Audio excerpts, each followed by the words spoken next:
best revenge is going to come in the form of forgiveness. And I went, what? You want me to forgive? And that's how I'm going to get revenge? Like, are you out of your mind? That's what you want me to do? And he said, yep. He goes, I know you're confused by it right now, but trust me, that's what's going to come. Everybody has some toxic traits. Everybody. I don't care who you are. Some people are better at controlling them than others. Some people let their toxic traits drive the bus and, lead them to some toxic actions and toxic feelings. One of my toxic traits is revenge, the desire for revenge when somebody wrongs me. It just brings something out of me. It makes me so mad when somebody, lies to me or cheats me or steals or betrays me or just somebody wrongs me in any way. I'm wired to want to get them back. And sometimes I've let that lead to some behavior that I wish I could have back. But in other times I've used that desire to win, that desire to get back at the people who harm me. I've used that as a way to level up. And today on the Army of Great Men podcast, I'm going to tell you a few personal stories about when I've used things like that to my benefit. And I'm going to tell you a version of revenge that doesn't sound like revenge until you do it yourself. And I think you're going to be very surprised by what that answer is. But anyway, let's go. Army of Great Men podcast, topic revenge. Let's do it.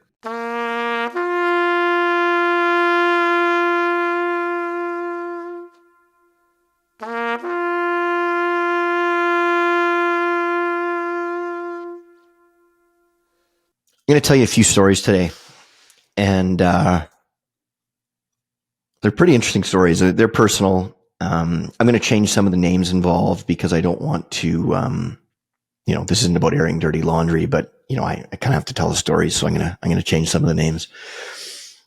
First story I'm going to tell is, when I moved to Edmonton, I left a little town called Regina in 2005, Regina, Saskatchewan. I loved it. Absolutely loved it there, but I just couldn't find a job. At that time, the job market wasn't great. And so I moved to Edmonton in 2005. And, I didn't know if I was going to stay for a week, a month, the rest of my life. I had no idea. I'd lined up a few job interviews with a headhunter and, had a few things going and ended up stumbling into this job. It was a job selling an investment. And, man, I loved this company. This company at one point was really, really great. And they sort of lost their way and started to you kind of lose sight of what made them so great. And ultimately, it was, they really took an unfortunate turn as a company. But when I first got there, it was great. And it was one of those companies where, I would have done anything. I would have just, I would have done anything for the company. Like I was a true company guy. Then the guy who I reported to, he started to do some things that, weren't necessarily in the best interest of the company. They were pretty deceitful. There were a few things that, I thought the head office should probably know about. So me and one other guy, a good friend of mine, we went to HR and we were just like, look, you guys need to know about some of this stuff that's happening. This is not, this is not what I think you guys want. It's a company, I'm bringing you up to speed. Well, then this gets escalated. And basically the company had to choose between, my colleague and I and our boss. And so they listened to all the info and the HR manager totally backstabbed us, sided with our boss. And, we ended up getting called in and got fired. And, man, I was so angry at everybody involved, right? Like everybody involved. I was just livid. I still remember I was driving home and I was at this intersection and just the light just wouldn't turn. It was I felt like I was at this intersection forever. I still hadn't told my then wife. I hadn't told my parents. I hadn't told anybody. I just built a brand new house, that I already could barely afford. And, I was like, oh my God, what am I going to do? And I just felt like I'd failed everybody, really failed them. I just felt awful. I didn't know how I was going to tell him. And that was the moment that I realized that I wasn't free if I was working for somebody else. I sat there and I'll never forget. It was one of those moments, right? Those life moments. I said, I'll never work for anybody ever again. Ever. I will never, ever, ever work for another person again. I'll work with people, but I will never, ever, ever let anybody be in charge of my livelihood. I get to control that from now on. And I didn't know what I was going to do for a living. I didn't know what I was going to end up doing, but I did know that as long as I was working for somebody else, I would never be free, ever. And freedom is a pretty important thing to me. Freedom is very important. So in that case, my revenge came in the form of just never allowing myself to be put in that position again, ever. I didn't get back at the company. I think the company realized that, they made the wrong decision. It was too late. Whatever, it's fine. But I wanted to get revenge on the circumstance, the revenge on like how I got in that spot and how I was going to, call my wife and tell her. And, it's embarrassing to get fired, right? Like I've been fired a few times. You're going to find out in this thing, but that was one of them. So the revenge came in the form of me starting a company with a few other people. And it turned out to be a really, really awesome thing. It was a wonderful company, still going today, still going strong. It's a real point of pride. It's, that's still my day job. That's what I do for a living. And, built this company built on some really sound values. And, had I not been fired from that company, I never would have done that. I would have still been, in somebody else's pocket. So the revenge there was just in making sure that it didn't happen again. And, when I look back on getting fired from that, even though like I was just devastated. I was heartbroken, right? It was just, I felt betrayed, like all those things, like, oh my God. And, but I used it to, as great motivation to make sure that would never happen again, that I was never in somebody else's pocket again, that I would control my own life, my family's fate, all that stuff. And, if you go down with that, fine, but then it'd be my fault. That's it. I'm going to tell another story, and then we're going to get into the really good stuff, the personal stuff. But I'm going to tell another story, and this one's actually, it's kind of crazy how it all worked out. So this was like early 2000s. I graduated university. I didn't know what I was going to do for a living. And a friend of mine was working in commercial real estate in the city of Calgary. And they said, hey, you should come work with us. And so I learned about it. What it would entail was I'd work as an assistant for about a year, making very little money, like $2,000 a month, which, even in the year 2000 was not very much money, especially in Calgary. Like, you're eating oatmeal every day. You're not, oatmeal and beans, no steak. So I was grinding out this job. I got this job and I was working for two guys. One of them was a really, really nice guy. And the other one started really nice. I'm going to call this guy, just for the sake of this story, I'm going to change his name. I'm going to call him Bob Smith. Okay. So, Bob Smith starts out, he's just the nicest guy on earth. He took me out for breakfast every day and pumped me up and made me feel good and made me feel smart. And he would encourage me. And it was awesome. Like I really, really, really loved working with this guy, working for him. And I would have done anything for him. And, then after a few months and I worked hard, right? Like I was making, 20, 30, 40 cold calls a day, trying to drum up business for him and, working hard. I really was working hard. And this is fresh out of university. So I'm, whatever I am, 21, 22, something like that. And, working hard, like really, really working hard, trying to do my best and help these two brokers, really do well in their business. Again, so it starts out great. And then Bob starts kind of changing a little bit. And, I think part of it is that maybe Bob wasn't making as much money as he wanted to and was starting to get stressed. And sometimes when people do that, they start to, taking it out on others. And, so one of the things that he started to do is he started to blame me for his mistakes and you do it publicly. So this one day we were in a meeting with this client And Bob Smith, he screwed up something, and the client caught him. And rather than owning it and just saying, oh, shoot, yeah, I know I blew that, he pinned it on me and then like berated me, like tore a strip off me right in front of the client. And I had nothing to do with this mistake. Like, it had nothing to do with me. It was 100% his fault. And we all knew it. Like, he knew it. I knew it. There was no secret in this, right?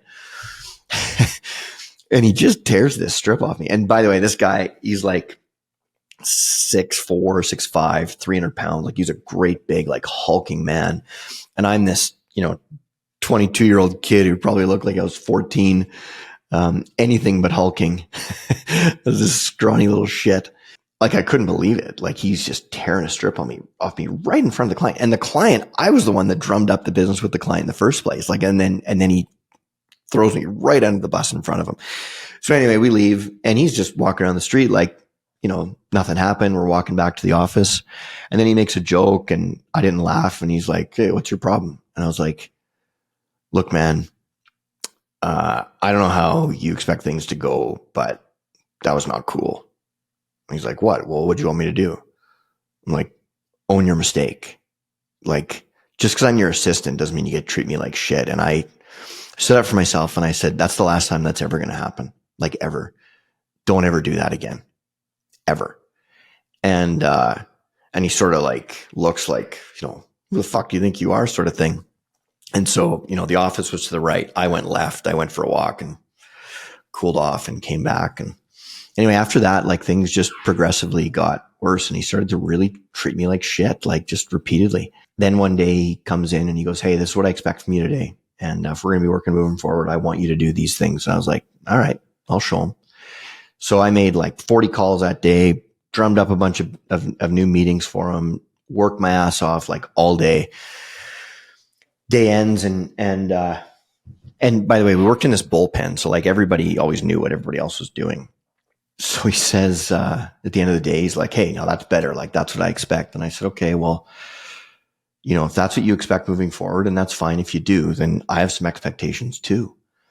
And, he's like, okay, well, let's go talk about it. So we go in the boardroom, and boardroom's, just down the hall, but it was, it wasn't the most soundproof boardroom. And he's like, well, what are your expectations? And I said, look, man, like, I'll work like that for you. That's fine. I have no issue with that.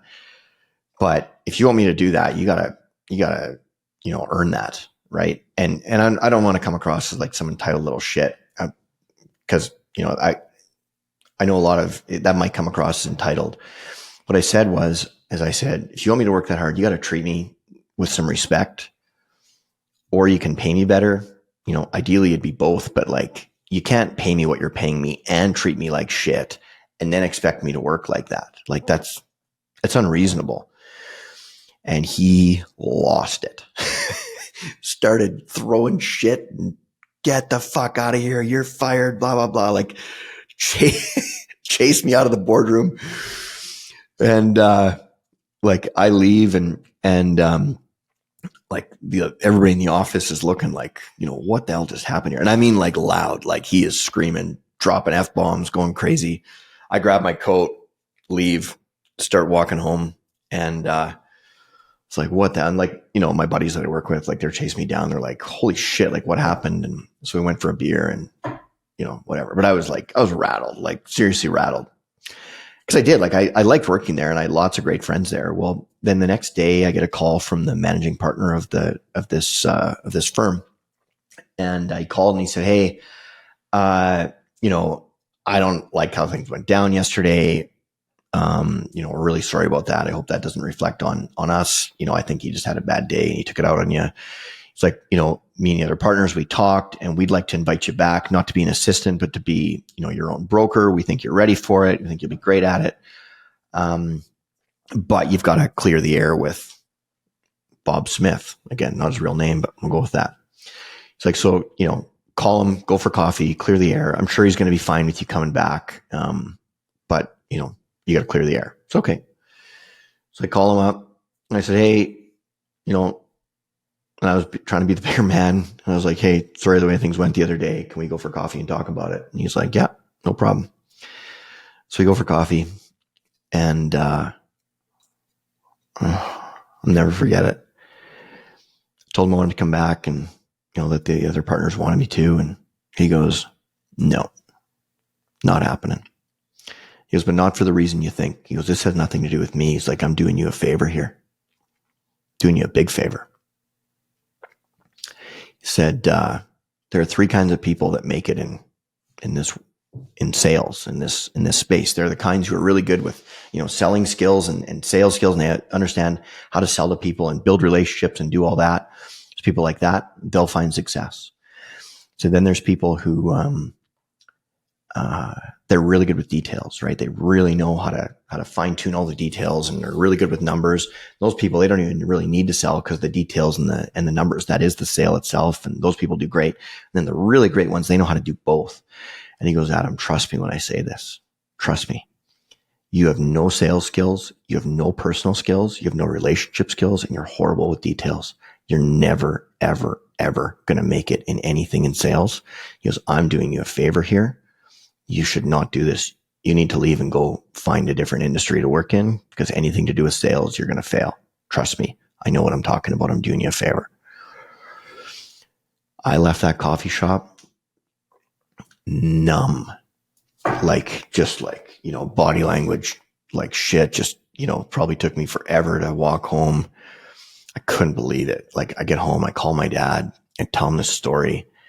And, he was, oh my God, my dad was so mad. Like, keep in mind, my dad had been teaching me how to sell. He was a sales trainer. He's a world-class sales trainer. He'd been teaching me how to sell from the time I was 3 years old. He was, without even me knowing, he was teaching me. So he's pretty mad. He wanted to drive to Calgary and just kill this guy. And, but he didn't.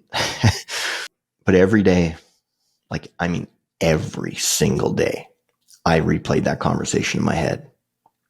You have no sales skills. No, that I replayed it every single day, whether I wanted to or not. It was there, and it ate me up. But it also really drove me. It really, really drove me to prove him wrong, and to prove to myself that he's wrong. That's actually way more than proving him wrong, because I was never, I thought I was never going to see him again. I just wanted to prove it to myself that, fuck this guy. He doesn't know what he's talking about. I can do this. I can do this. Fuck him. I'm not going to let him be right about this. So I really use it to motivate myself. And then the craziest thing happened. And this would have been probably 15 years after that conversation. I'd started this company that I was alluding to earlier. And the company was going well. We were, making a name for ourselves. National firm, coast to coast, great reputation. And I get a call from this guy who was, I guess he was kind of I don't know what you call him, like a broker. He was trying to help companies get on our shelf so we could sell their product. And calls me one day and he goes, "Hey," he goes, "Do you ever ran into this guy named Bob Smith?" And again, I changed his name. His name's not Bob Smith. And I was like, yeah, I know him. And he goes, "Man, he's such a good dude. He's got this product, this investment that I think you guys would really like. Can I set up a meeting?" And I said, "Oh, you know what?" I said, just give me a minute. I'll call you back. So I hung up and I went into my partner's office and I called an emergency meeting and I said, "Hey guys, this is the story they want to pitch to us." I told them the story about what this guy, my history with him. And I said, "Guys, I think the right move here is to just take the high road. I don't want to make this about me. I also don't want to make the guy that's trying to set up the meeting look bad. Let's just can't not take the meeting." My partners went, "Fuck that." He's like, "You gotta take this meeting, man. You have to. How can you not take this meeting?" And I was like, okay, let's take the meeting. So I called the guy back. He was trying to set it up. And I said, "Okay, look, we'll take the meeting, but you got to know what happened here." And so I tell him the story and he's like, "Okay, thanks for telling me." And I said, "I'm telling you this because I don't want to put you in a tough spot." And, cause like Bob Smith didn't know that I was with this company, or let alone founded it, right? Like he had no idea. And so anyway, we set up the meeting. And then, like, after we set up the meeting, of course, Bob figured out who I was, and that I was going to be in the meeting. And so they make their pitch, and we listened to it, and gave them some feedback. And I took the high road, but it wasn't the right fit for us, in spite of our history. Like, I was never going to take the deal anyway. But with the history there, like, even if there was no history, we still wouldn't have taken the deal. It just wasn't the right fit. And so anyway, we politely declined, and everybody went on their way. And then as everybody's leaving, Bob says, "Hey, Adam, would you stay behind for a second? I'd like to talk to you." And I was like, "Yeah, that's okay, sure." So everybody leaves, and it's just me and old Bob.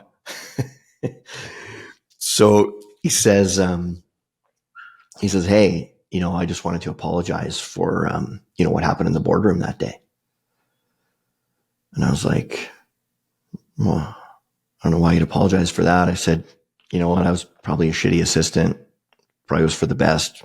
I don't begrudge you for firing me." He's like, "Oh, good." He's like, "I thought there might be some hard feelings."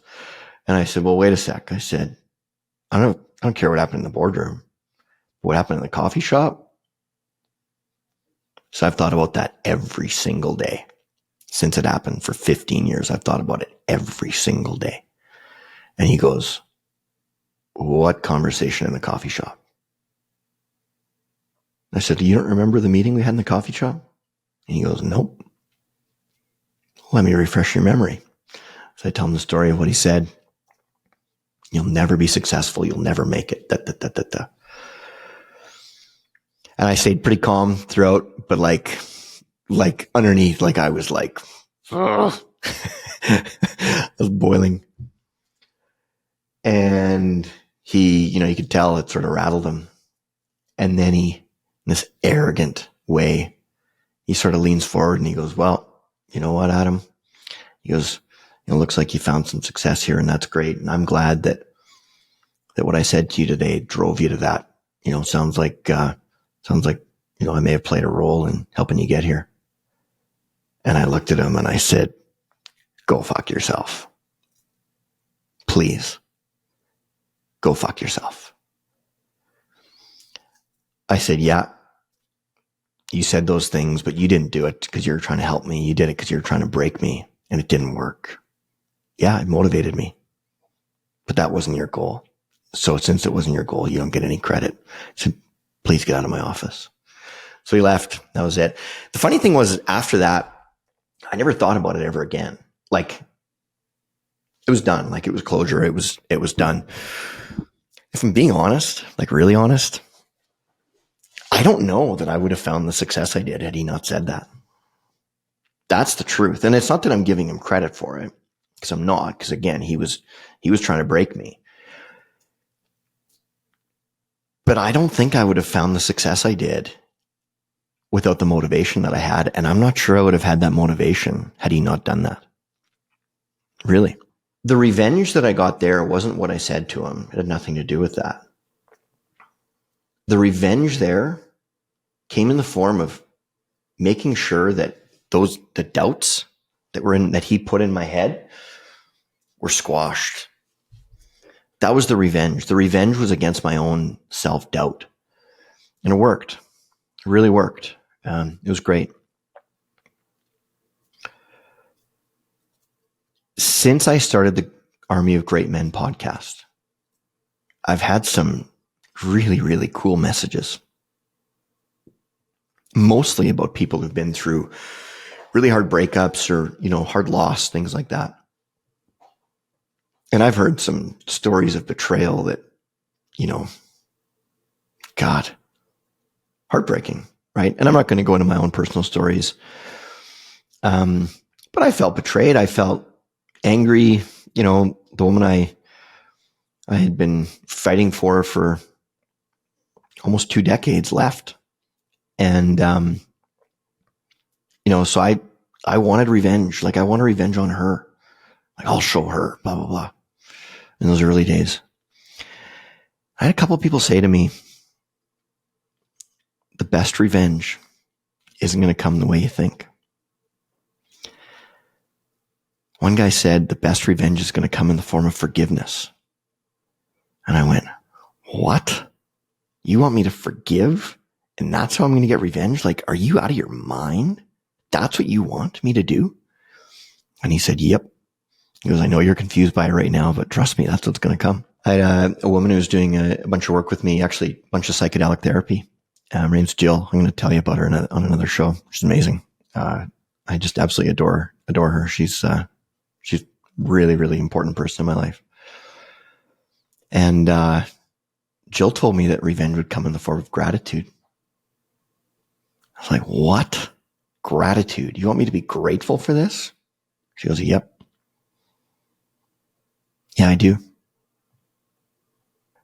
I used the heartache. I used the hurt. I used all of that stuff as a way to level up. And if you listen to, especially episode 1 and 2 of this show, I talk very openly about, the work that I did and how I did it and how I used the pain to grow.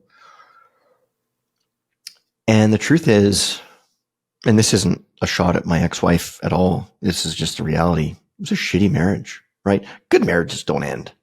They don't, right? They just don't. I mean, unless somebody dies, and that's a whole different story. But good marriages don't end. Shitty marriages end. And there's a lot of shitty marriages because people don't know how to be in relationships. And I was in that camp, right? Like, I didn't know how to do it right. Neither did she. It wasn't a good marriage. We weren't a good fit.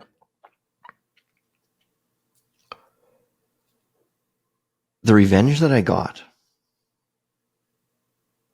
did not come in the form that I thought it would. Not even close. Like, not even close. I'm going to break it down for you. And for those of you who, you've been wronged or you've been betrayed or you've been this or you've been that or you've been cheated on or lied to or lied about or whatever, right? I've heard so many stories about, just why people feel so betrayed. And, I certainly did too. Like, super betrayed. How could you do this to me? How could you do this to me? I loved you. I did all this. Da, da, da. One day,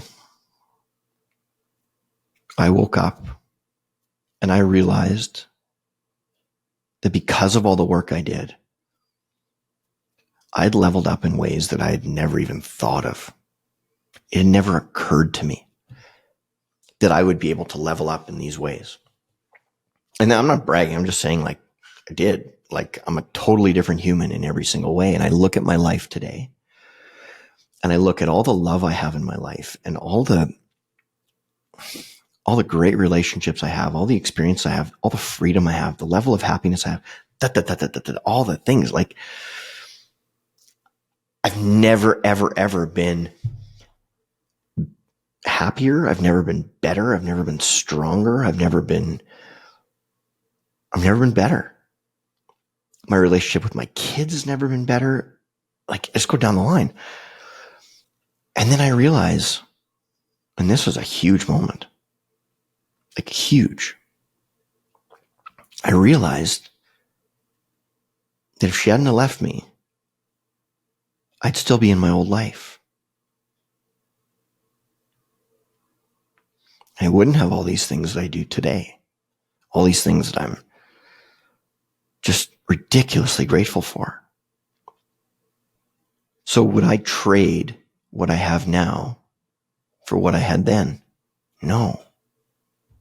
No chance. Well, if I'm happier with what I have now, then don't I have to be grateful for what got me here? For what motivated me? For what pushed me to be where I am today? Like, I don't know how you could not be. Like, how could you be grateful for where you are, but resentful for what got you there? It doesn't make any sense. You can't. Like, you can't have it both ways.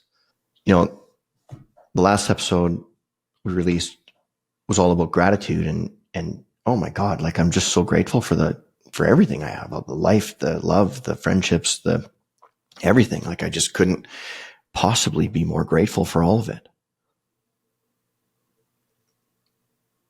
So then how could you not be grateful for what brought you here? Seriously. So Jill was right. The best revenge came from gratitude. And it also came in the form of no revenge at all. Because I no longer want revenge on my ex-wife. Not one bit.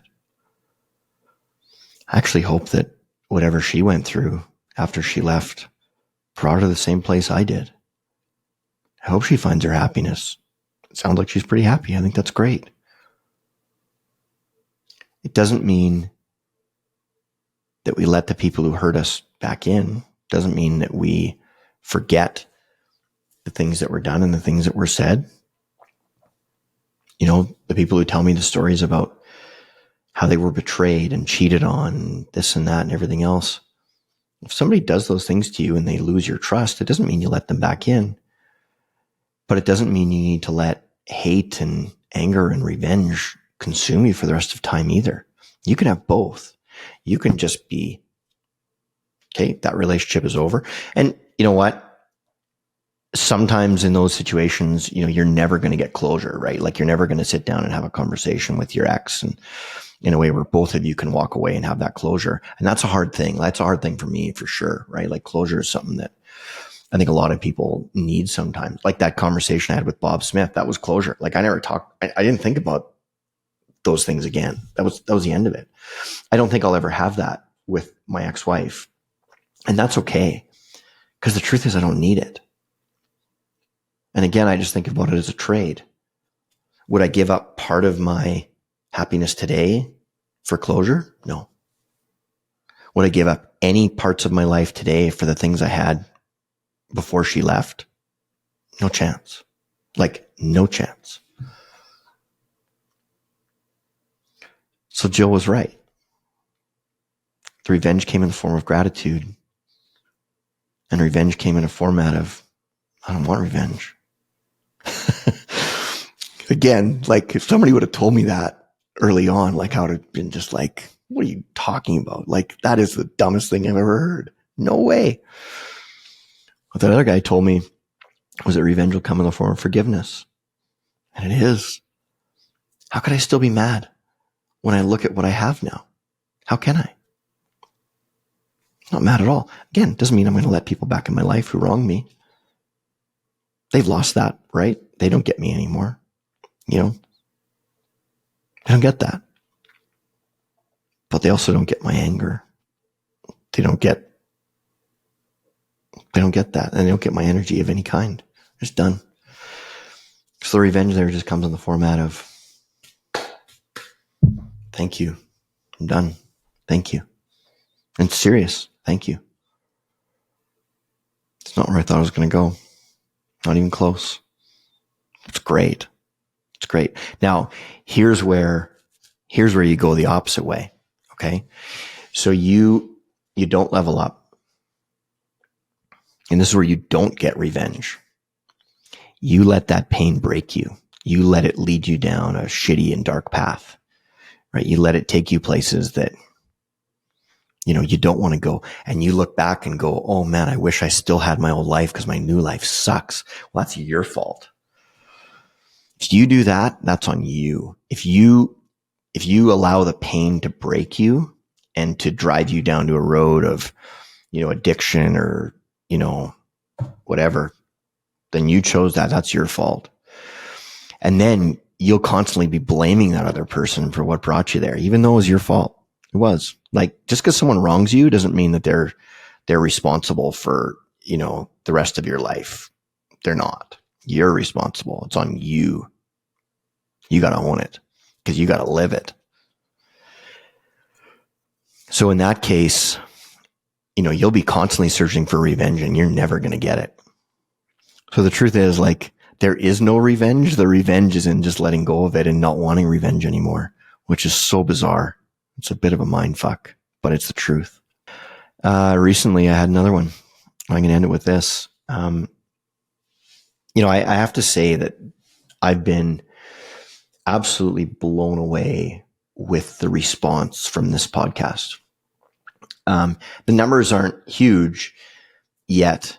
But the people who've reached out to me and told me their stories and sent me messages, and, like, I've had some really cool conversation, some with people who, like I've just sort of lost touch with, and they stumbled upon this and we started talking again.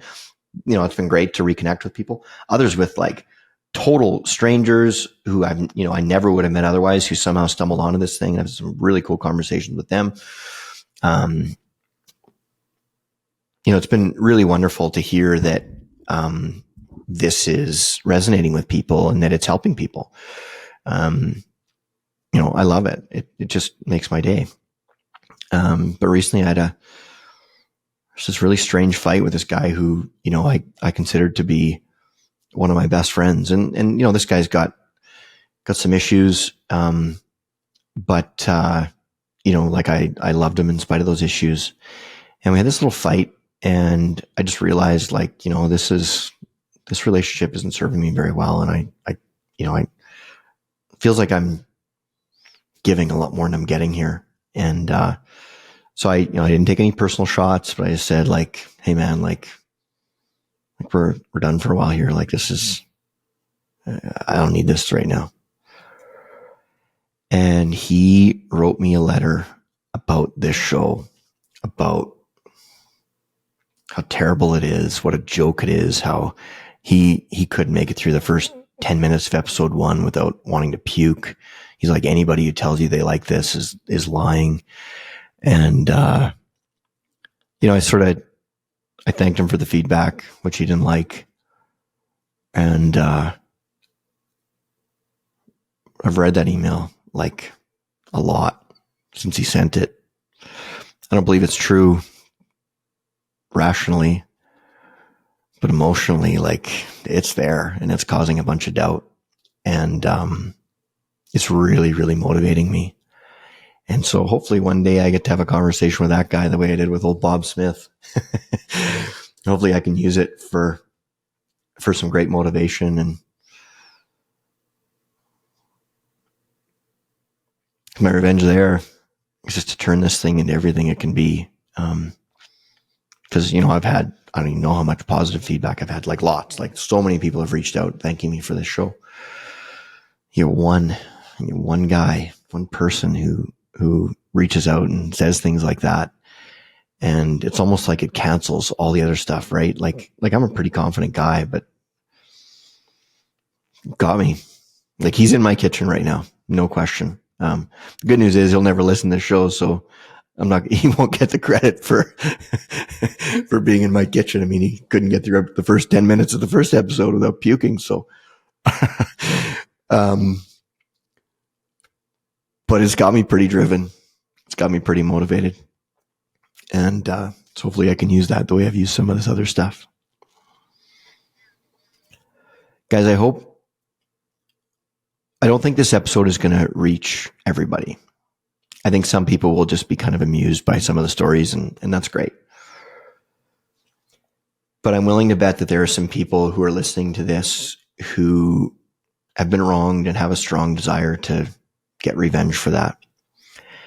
And I hope what happens today is that you use this to shift your focus, to stop worrying about that other person. It's not about them. It's about you, Chief. This is about you. And if you use what they gave you, and what they gave you is pain and motivation, if you use that to level up and to find happiness in ways that hadn't occurred to you before, then you're going to wake up one day with gratitude and forgiveness, and you won't want revenge, and you'll never get revenge, and you won't even need it. It'll be the last thing you want, because you'll be so grateful. You'll have no option but to forgive. But if you're using this to go down paths that you shouldn't be going down, hopefully this can be your catalyst. Pull yourself out of the ditch. Start taking steps to get strong. I mean, really strong. Strong in every way. Go to the gym. Start working out. Start getting in shape. Start eating right. Start getting driven and focused in every area of your life. Start doing personal work, real personal work. Find a workshop, find a coach, find mentors. Get your ass in gear, like now. Don't wait. Get your ass in gear. Be a better man now. Start it. Do something every single day to better yourself. And then one day you're going to look back, just like I did, and go, holy shit, I don't want revenge. Too grateful. Too happy. It's my challenge. And you know what? You can do it. You can. You just got to choose to. I know you can do it. Because you're strong. You're smart. You're driven. You're healthy. So go do it. No more excuses. Thanks, guys.